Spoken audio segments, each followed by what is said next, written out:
It is no longer news that the COVID-19 dealt a huge blow to everything and everyone. This huge blow had the most impact in the economy of countries. China's economy is slowing down as it adapts to its zero-COVID strategy and a weakening global demand. It's normal to ask, how's the second largest economy in the world feeling the worst wrath of COVID-19 and economic recession? They are not immune to economic crisis? How is the Chinese recession different? Well, in today's video, we're going to examine the country's historical economic growth and reasons to show why the Chinese recession is different. Let's go. Chinese recession history. Before we go down memory lane, a recession is when a country's gross domestic product, GDP, declines significantly for 2 consecutive quarters. According to the International Monetary Fund, IMF, each recession has unique features, but there are several common characteristics, which includes a recession usually lasts about a year and results in significant output costs.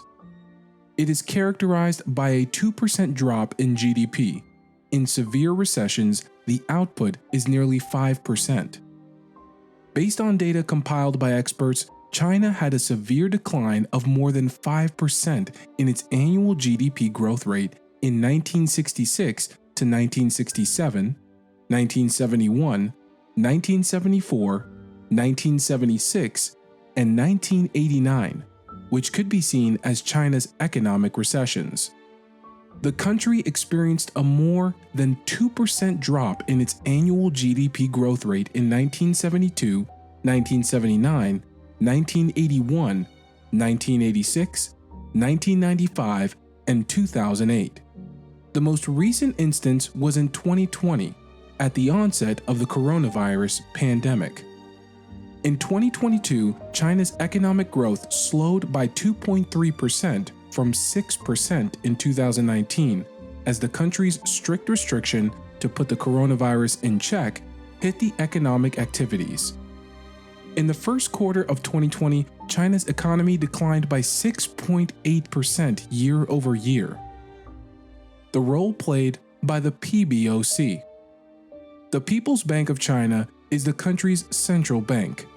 It was founded on the 1st of December 1948 as a result of a merger of the Huabei Bank and the Baihai Bank, and the Zibei Farmer Bank.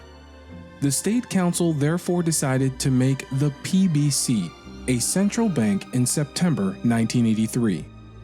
The PBOC is in charge of setting China's interest rates, issuing the Chinese yen, and overseeing the financial markets. Usually, the PBOC has 4 major instruments to conduct its monetary policy: the required reserve ratio for banks, bank deposits and lending rates, the medium-term lending facility rate, and the 7-day reverse repo rate. Although the PBOC is responsible for setting interest rates, it has a limited role in policy implementation. The State Council is the decision-making body, and the PBOC's Monetary Policy Committee acts as a consultative body. Data on the PBOC interest rate history compiled by Trading Economics and Country Economy shows that the bank kept its benchmark 1-year LPR steady at about 4.35% throughout 2018 and mid-2019. In the second half of 2019, the PBOC had 3 rate cuts that lowered China's key interest rate to 4.15% by the end of 2019, from 4.25% on 20 August according to PBOC data. In 2020, the PBOC continued its rate cuts amid the spread of COVID-19. PBOC historical rates data shows the central bank cut the LPR to 4.05% in February and to 3.85% in April. It maintained the rate at 3.85% until December 2021, when it cut LPR by 5 basis points, BP, to 3.8%. In the second half of 2021, the PBOC adjusted its monetary policy to assist Chinese corporations affected by a deleveraging drive and COVID-19 restrictions. The PBOC decided to lower the required reserve ratio, RRR, by 50 basis points in July 2021 to 8.9%, reducing the reserves required of banks and increasing liquidity in China's financial system. In December 2021, the central bank implemented its second 50 basis point RRR cut of the year to 8.4%, releasing approximately CNY 1.2 trillion, approximately $174.79 billion, from bank reserves in the financial system. COVID-19 outbreaks in early 2022 forced the PBOC to continue its rate cut policy in 2022. It lowered the LPR to 3.7% in January, cutting it for the second time to 3.65% on 22nd of August. In April, the PBOC also made a third RRR cut by 25 BP to 8.1%. In January, China's one-year MLF rate and 7-day reverse repo rate were cut by 10 BPS to 2.85% and 2.95% respectively. On 15th of August 2022, sluggish economic growth data amid renewed COVID-19 outbreaks forced the PBOC to cut rates for the second time in the year. The one-year MLF rate was cut by 10 BPS to 2.75%. Has the PBOC's efforts stopped China's recession? With what we can see in China, the economic situation is saying otherwise. What then can we say is making these efforts look like pouring water into a basket? Beijing's goal, an annual growth rate of 5.5%, is now out of reach, although officials have downplayed the need to meet the target. China narrowly avoided contraction in the April to June quarter. This year, some economists do not expect any growth. The country might not be battling steep inflation like the US and the UK, but it has other problems. The factory of the world has suddenly found fewer customers for its products, both domestically and internationally. Trade tensions between China and major economies such as the US are also hampering growth. And the yen is on course for its worst year in decades as it plummets against the US dollar. A weak currency spooks investors, fueling uncertainty in financial markets. It also makes it difficult for the central bank to pump money into the economy. So what exactly has gone wrong? Number 1, zero COVID is wreaking havoc. COVID outbreaks in several cities, including manufacturing hubs like Shenzhen and Tianjin, have been hurting economic activity across industries. People are also not spending money on things like food and beverages, retail or tourism, putting major services under pressure. On the manufacturing side, factory activity appears to have climbed back up in September. According to the National Bureau of Statistics, the rebound could be because the government is spending more on infrastructure. But it came after 2 months in which manufacturing did not expand, and it has raised questions, especially since a private survey showed that factory activity actually fell in September, with demand hitting output, new orders, and employment. Demand in countries like the US has declined too because of higher interest rates, inflation, and the war in Ukraine.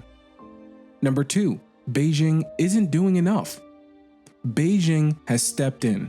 In August, it announced a 1 trillion yen, 203 billion or 180 billion euro plan to boost small businesses, infrastructure, and real estate. But officials can do a lot more to trigger spending to meet growth targets and create jobs. This includes investing more in infrastructure, easing borrowing conditions for home buyers, property developers, and local government, and tax breaks for households. Number 3, China's property market is in crisis. Weak real estate activity and negative sentiment in the housing sector has undoubtedly slowed growth. This has hit the economy hard because property and other industries that contribute to it account for up to a third of China's gross domestic product, GDP. Home buyers have been refusing to make mortgage payments on unfinished buildings, and some doubt their houses will ever be completed. Demand is down for new homes, and that has reduced the need for imports of commodities used in construction. Despite Beijing's efforts to prop up the real estate market, home prices in dozens of cities have declined by more than 20% this year. Number 4. Climate change is making matters worse. Extreme weather is starting to have a lasting impact on China's industries.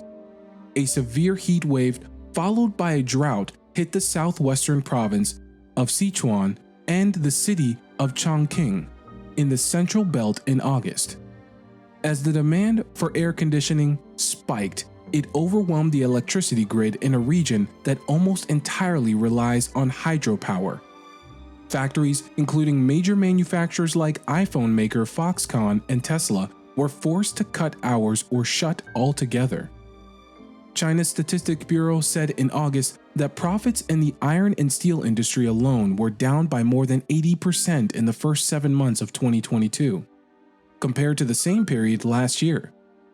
Beijing eventually came to the rescue with tens of billions of dollars to support energy companies and farmers.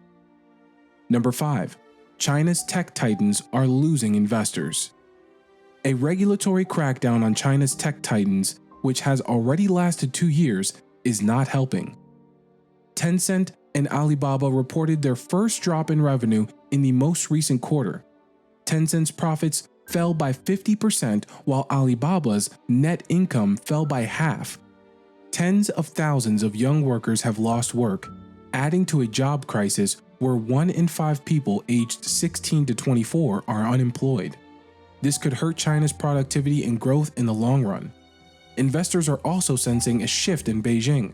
Some of China's most successful private companies have come under great scrutiny as Mr. Xi's grip on power grows. As state-owned companies appear to be gaining favor, foreign investors are taking money off the table. Japan's SoftBank pulled out a huge amount of cash from Alibaba, while Warren Buffett's Berkshire Hathaway is selling its stake in electric vehicle maker BYD. Tencent has had more than $7 billion worth of investments withdrawn in the second half of this year alone. And the US is cracking down on Chinese companies listed on the American stock market. The world is becoming accustomed to the fact that Beijing may not be as open for business as it used to be. We have come to the end of today's video. If the world's second largest economy contracts, that increases chances of a global recession. Do you think this recession affects us all on the longer run? What do you think China can do differently? Do share your thoughts in the comment section. If you like this video, make sure you hit the like button, subscribe if you haven't already, and tap the bell icon so you can get notifications about any future videos.